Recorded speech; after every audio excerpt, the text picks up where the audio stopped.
Doctor साहब अपना एक मजमून लिखते ने जफ्फी दे नाम ते हक करना। कहते ने मियाँ साहब साडे गवांढी सन। अल्लाह ने उन्होंने सब कुछ बड़ा वाधू दिता होया सी।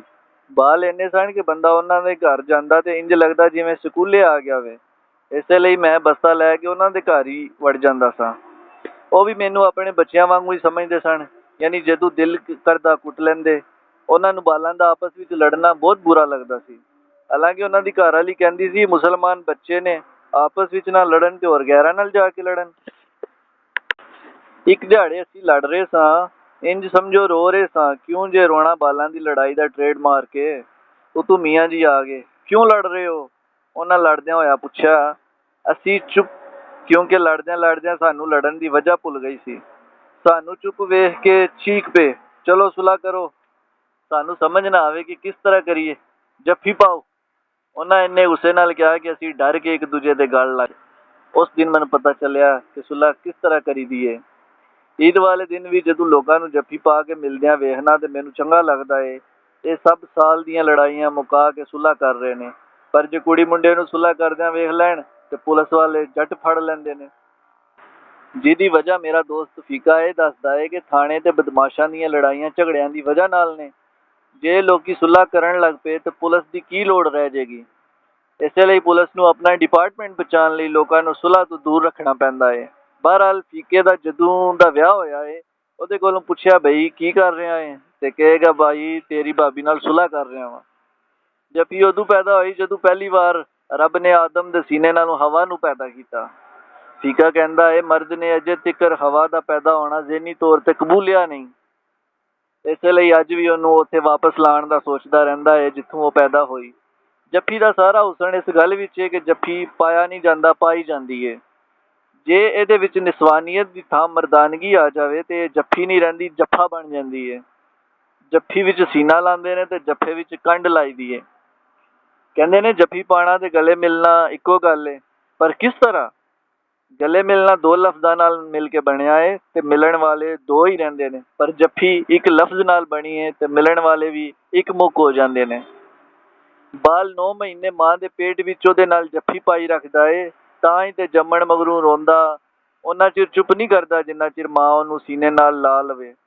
ਤੇ ਫਿਰ ਇਸ ਦੁਨੀਆ ਵਿੱਚ ਮਾਂ ਉਹਨੂੰ ਉਹਨਾਂ ਚਿਰ ਆਪਣੇ ਸੀਨੇ ਨਾਲ ਲਾਈ ਰੱਖਦੀ ਏ ਜਿੰਨਾ ਚਿਰ ਉਹ ਆਪ ਇਹ ਕੰਮ ਕਰਨ ਜੋਗਾ ਨਹੀਂ ਹੋ ਜਾਂਦਾ। ਸੋਨਾ ਦਰਅਸਲ ਜ਼ਮੀਨ ਨਾਲ ਜੱਫੀ ਪਾਉਣਾ ਏ ਤੇ ਜੇ ਇਹ ਜੱਫੀ ਲੰਮੀ ਹੋ ਜਾਏ ਤੇ ਫਿਰ ਰਿਸ਼ਤੇਦਾਰ ਜੱਫੀਆਂ ਪਾ ਪਾ ਕੇ ਇੱਕ ਦੂਜੇ ਨੂੰ ਤਸੱਲੀਆਂ ਦੇਣ ਲੱਗ ਪੈਂਦੇ ਨੇ ਤੇ ਉਹ ਕਹਾਣੀ ਜਿਹੜੀ ਜੱਫੀ ਤੋਂ ਸ਼ੁਰੂ ਹੋਈ ਜੱਫੀ ਤੇ ਜਾ ਮੁੱਕਦੀ ਏ। ਅੱਗੇ ਲਿਖਦੇ ਨੇ ਕਿ ਤੀਲੇ ਜੱਫੀ ਪਾ ਲੈਣ ਤੇ ਆਲ੍ਹਣਾ ਬਣਦਾ ਏ, ਜੇ ਜੱਫਾ ਪਾ ਲੈਣ ਤੇ ਝਾੜੂ ਬਣਦੀ ਏ। ਉਂਗਲਾਂ ਜੱਫੀ ਪਾ ਲੈਣ ਤੇ ਦੁਸ਼ਮਣ ਲਈ ਮੁੱਕਾ ਬਣ ਜਾਂਦੀਆਂ ਨੇ ਤੇ ਜੇ ਮੀਆਂ ਬੀਵੀ ਕਰ ਲੈਣੇ ਤੇ ਦੁਸ਼ਮਣ ਲਈ ਲਸ਼ਕਰ ਬਣ ਸਕਦਾ ਏ। ਪੱਤੀਆਂ ਜੱਫੀ ਪਾ ਲੈਣ ਤੇ ਫੁੱਲ ਬਣਦਾ ਏ। ਦਿਨ ਰਾਤ ਜੱਫੀ ਪਾ ਲਏ ਤੇ ਸ਼ਾਮ ਹੋ ਜਾਂਦੀ ਏ ਤੇ ਜੇ ਰਾਤ ਦਿਨ ਨਾਲ ਜੱਫੀ ਪਾ ਲਵੇ ਤੇ ਸਵੇਰ ਆਉਣ ਲੱਗ ਪੈਂਦੀ ਏ ਤੇ ਜੇ ਪੂਰੀ ਕੌਮ ਜੱਫੀ ਪਾ ਲਵੇ ਤੇ ਮੀਨਾਰੇ ਪਾਕਿਸਤਾਨ ਬਣਦਾ ਏ। ਅੰਗੜਾਈ ਲੈਣਾ ਬੰਦੇ ਦਾ ਆਪਣੇ ਆਪ ਨਾਲ ਜੱਫੀ ਪਾਉਣਾ ਏ। ਜਿਹਨੂੰ ਜੱਫੀ ਪਾਉਣ ਨਾਲ ਠੰਡ ਪਵੇ ਸਮਝ ਲਓ ਤੁਹਾਡਾ ਆਪਣਾ ਏ ਤੇ ਜੇ ਨਿੱਘ ਲੱਗੇ ਤੇ ਸਮਝ ਲਓ ਤੁਸੀਂ ਉਹਦੇ ਆਪਣੇ ਹੋ। ਜਿਹੜਾ ਸਾਰਾ ਦਿਨ ਜੱਫੀ ਪਾਉਂਦਾ ਫਿਰੇ ਉਹ ਜਵਾਨ ਤੇ ਜਿਹੜਾ ਜੱਫੀ ਪਾਉਣ ਵਿੱਚ ਸਾਰਾ ਦਿਨ ਲਾ ਦੇਵੇ ਉਹਨੂੰ ਬੁੱਢਾ ਕਹਿੰਦੇ ਨੇ। ਉਂਝ ਵੀ ਬੁਢਾਪੇ ਵਿੱਚ ਬੰਦਾ ਜ਼ਿਆਦਾ ਤੋਂ ਜ਼ਿਆਦਾ ਆਪਣੇ ਨਾਲ ਹੀ ਜੱਫੀ ਪਾ ਸਕਦਾ ਏ। ਇਸੇ ਕੋਸ਼ਿਸ਼ ਵਿੱਚ ਬੁੱਢੇ ਕੁੱਬੇ ਹੋ ਜਾਂਦੇ ਨੇ। ਬੰਦੇ ਕਹਿੰਦੇ ਨੇ ਕਿ ਬੰਦੇ ਵੰਨ ਸਵੰਨੇ ਢੰਗਾਂ ਨਾਲ ਜੱਫੀ ਪਾਉਂਦੇ ਨੇ। ਬਾਅਦ ਇੰਝ ਜੱਫੀ ਪਾਉਂਦੇ ਨੇ ਕਿ ਜਿਵੇਂ ਕੱਪੜੇ ਪਾ ਰਹੇ ਹੋਣ ਤੇ ਕੁਝ ਇੰਝ ਜਿਵੇਂ ਕੱਪੜੇ ਲਾ ਰਹੇ ਹੋਣ। ਸਿਆਸਤਦਾਨ ਤੇ ਇੰਝ ਜੱਫੀ ਪਾ ਰਹੇ ਹੁੰਦੇ ਨੇ ਜਿਵੇਂ ਡਾਹਨੇ ਵਿੱਚ ਖੱਤਾਂ ਤੇ ਮੋਹਰਾਂ ਲਾ ਰਹੇ ਹੋਣ। ਇਲੈਕਸ਼ਨ ਜੱਫੀ ਦੀ ਕਲੀਅਰੈਂਸ ਤਹਿਸੀਲ ਦਾ ਨਾਂ ਹੈ। ਇਲੈਕਸ਼ਨ ਤੋਂ ਪਹਿਲਾਂ ਲੀਡਰ ਅਗਾਂਹ ਵੱਧ ਕੇ ਜੱਫੀ ਪਾਉਂਦੇ ਨੇ ਤੇ ਇਲੈਕਸ਼ਨ ਤੋਂ ਬਾਅਦ ਜੱਫੀ ਪਾ ਕੇ ਅਗਾਂਹ ਵੱਧ ਜਾਂਦੇ ਨੇ। ਜੱਫੀ ਦੀਆਂ ਕੋਤਰ ਸੌ ਸ਼ਕਲਾਂ ਨੇ। ਹੱਥ ਮਿਲਾਉਣਾ ਹੱਥਾਂ ਦੀ ਜੱਫੀ ਏ। ਇਹ ਹੀ ਨਹੀਂ ਕਿਸੇ ਦੀ ਗੱਲ ਨਾਲ ਇਤਫਾਕ ਕਰਨਾ ਉਹਦੀ ਸੋਚ ਨਾਲ ਜੱਫੀ ਪਾਉਣਾ ਏ। ਜੱਫੀ ਨਾ ਹੁੰਦੀ ਤੇ ਮੈਂ ਸਮਝਦਾ ਰੱਬ ਨੇ ਬੁੱਢੀ ਦੀਆਂ ਬਾਹਾਂ ਸਿਰਫ ਚੂੜੀਆਂ ਪਾਉਣ ਲਈ ਬਣਾਈਆਂ ਨੇ। ਬਹੁਤੀ ਖੁਰਕ ਬੰਦੇ ਨੂੰ ਉੱਥੇ ਹੁੰਦੀ ਹੈ ਜਿੱਥੇ ਖੁਰਕਿਆ ਨਾ ਜਾ ਸਕੇ। ਜੱਫੀ ਪਾਉਣ ਨੂੰ ਵੀ ਉੱਥੇ ਹੀ ਜੀਅ ਕਰਦਾ ਹੈ ਜਿੱਥੇ ਅਗਲੇ ਜੱਫਾ ਪਾਉਣ ਨੂੰ ਕਰਨ। ਜੱਫੀ ਕਾਗਜ਼ ਤੇ ਆ ਜਾਵੇ ਤੇ ਸ਼ੇਰ ਬਣ ਜਾਂਦੀ ਏ। ਤੁਸੀਂ ਸਾਰਾ ਅਦਬ ਫੋਲ ਕੇ ਵੇਖ ਲਓ। ਸ਼ਾਇਰਾਂ ਅਦੀਬਾਂ ਜੋ ਕੁਝ ਲਿਖਿਆ ਤੇ ਜੋ ਕੁਝ ਚਾਹਿਆ ਉਹ ਇੱਕ ਲਫ਼ਜ਼ ਵਿੱਚ ਦੱਸਣਾ ਹੋਵੇ ਤੇ ਉਹ ਜੱਫੀ ਹੀ ਏ। ਕਦੀ ਰੱਬ ਸੋਹਣੇ ਨਾਲ ਤੇ ਕਦੀ ਯਾਰ ਸੋਹਣੇ ਨਾਲ।